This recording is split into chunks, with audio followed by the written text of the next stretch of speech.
Bangladesh police constable পরবর্তী নিয়োগ কখন দেবে এটা নিয়ে তোমরা এখন থেকে ভাই মেসেজ করা শুরু করছো, কমেন্ট করা শুরু করছো ভাই। অলরেডি একটা নিয়োগ চলতেছে, ধৈর্য ধরো, আরেকটা নিয়োগ আসবে। একটা অলরেডি ট্রেনিং চলতেছে, আর একটা অলরেডি নিয়োগ চলতেছে, এটা শেষে মানে ওটা, এই যে যখন এইটা যে নিয়োগ চলতেছে এটা ট্রেনিং সেন্টার যাওয়ার পরই কিন্তু আরেকটা নিয়োগ বিজ্ঞপ্তি দিয়ে দিবে, এটা শিওর ভাই। এটা আমাদের কাছে অফিসিয়ালি বার্তা আছে, এবং কি আমি পুলিশের চাকরি করে আমি জানি ভাই। এটা ট্রেনিং সেন্টারে যাওয়ার পর থেকে ওটা ট্রেনিং সেন্টার থেকে বাইরে হবে, এটা ট্রেনিং সেন্টারে ঢুকবে, আর একটা নিয়োগ বিজ্ঞপ্তি সাথে সাথে দিয়ে দেবে।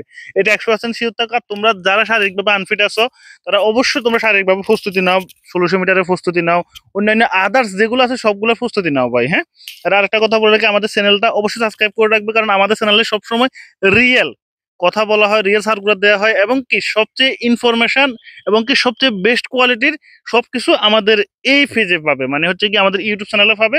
অবশ্যই চ্যানেলটা সাবস্ক্রাইব করে রাখবে, আর অবশ্যই ভিডিওটা লাইক দিবে। হ্যাঁ, আর একটা কথা বলে রাখি, তোমরা, আমি তোমাদেরকে বলতেছি তোমরা অবশ্যই শারীরিকভাবে প্রস্তুতি নাও। এখন কিন্তু শারীরিকভাবে প্রস্তুত না থাকলে তোমরা জীবনেও বাংলাদেশ পুলিশ কনস্টেবলে আবেদন করলেও কিন্তু তোমরা টিকবে না, এটা 100% শিওর ভাই। আর যাদের দম বেশি, তাদের শরীরে শক্তি বেশি, তারাই শুধু হচ্ছে কি এখন পুলিশে টিকে।